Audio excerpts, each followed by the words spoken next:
Saludos, esta es la voz de Heidi Calero en otra cápsula sobre análisis económico de Puerto Rico. No olviden, aquellos de ustedes que quieran recibir notificaciones sobre análisis económico adicional, no olviden suscribirse a la voz de Heidi Calero en YouTube.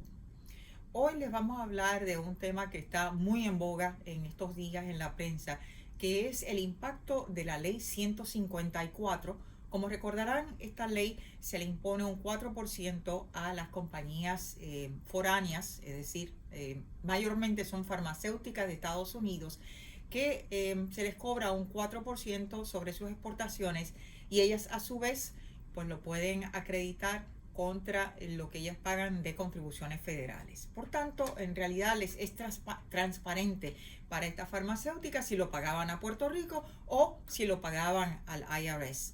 Pero para Puerto Rico era bien importante, es bien importante, porque el Fondo General es el que recibe esos recaudos de la ley 154 que se estableció con el gobernador Luis Fortuño allá para el 2010, pero en realidad cuando viene a recibir un poco más de movimiento es para el año fiscal 2012, que es el último, casi el último año antes que terminara la designación o la gobernación de Luis Fortuño.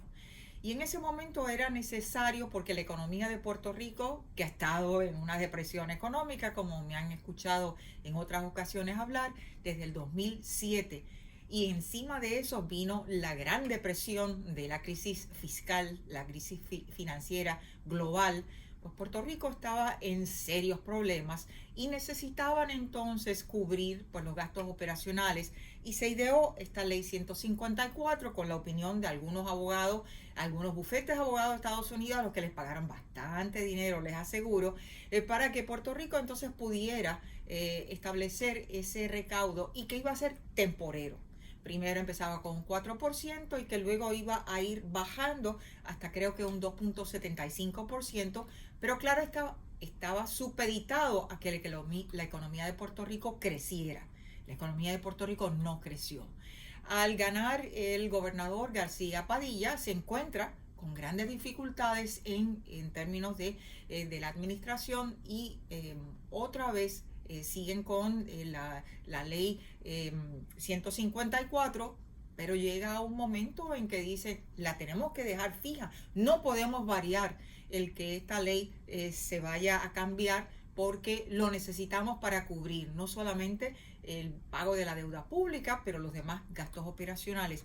Así que ya para más o menos como el 2013, por ahí, pues decidieron entonces hacerla más permanente. Es decir, ahora se iba a quedar fija por un 4%, pero nuevamente permanente entre comillas, ¿no? Que obviamente también tenía una fecha de terminación, quizás para el 2021 o el 2026, no estoy clara en ese récord legislativo, pero en todo caso ya sabemos lo que sucedió en la trayectoria de esta ley 154, que como ven en esta gráfica, a partir del año fiscal 2012 se recibieron 1.9 billones de dólares, casi 2 billones de dólares, representando el 22% del Fondo General. Es del Fondo General que se pagan los gastos operacionales del gobierno central, las pensiones, que ya saben que con el sistema de retiro, sea el de maestro, como el del ELA, como el de la judicatura, no tienen con qué pagar en estos momentos, así que es pay as you go, como dicen, y se está pagando del Fondo General.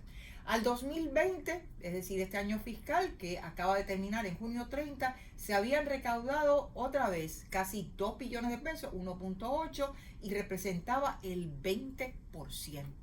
Es decir, uno de cada 5 dólares depende los gastos del gobierno central de esta ley 154, que está muy atada, como ven aquí en esta gráfica, al sector de la manufactura, porque después de todo, este 4% que se estaba aplicando a las exportaciones es mayormente a las exportaciones de manufactura.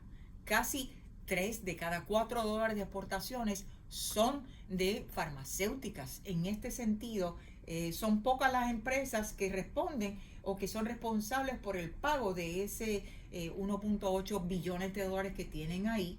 Y fíjense que qué es lo que ha pasado con estas farmacéuticas. Las exportaciones de farmacéuticas, si bien han seguido aumentando como por ciento del total de las exportaciones, también han aumentado de casi 40.2 billones de dólares en el 2012 a casi 48 billones de dólares en el 2020, y ya en este año fiscal hemos tenido la fatídica pandemia del COVID-19.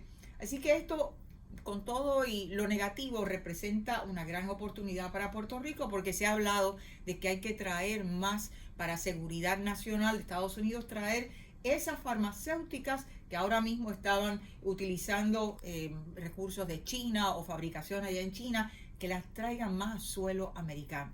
Y obviamente Puerto Rico todavía es bandera americana, así que hay una oportunidad ahí de manufactura para las exportaciones. El empleo en este sector de farmacéuticas tampoco es extraordinario.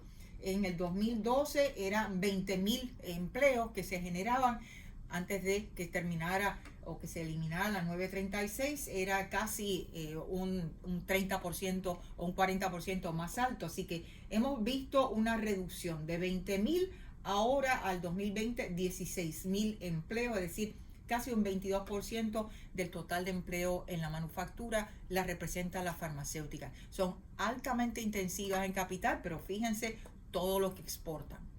Y la cápsula realmente lo que viene a resaltar es la importancia de Ley 154 y sobre todo que ha sido como otro rescate al gobierno, ha sido otro parcho que hemos utilizado para posponer las decisiones difíciles de estar reestructurando nuestro gobierno, de estar mirando seriamente a los gastos y de ir reservando para el pago de la deuda pública, que aunque nos hemos acogido bajo título 3 de la ley promesa, que es el equivalente de bancarrota para alguna de la deuda pública de Puerto Rico, es innegable que habrá que pagar algo de esa deuda renegociada.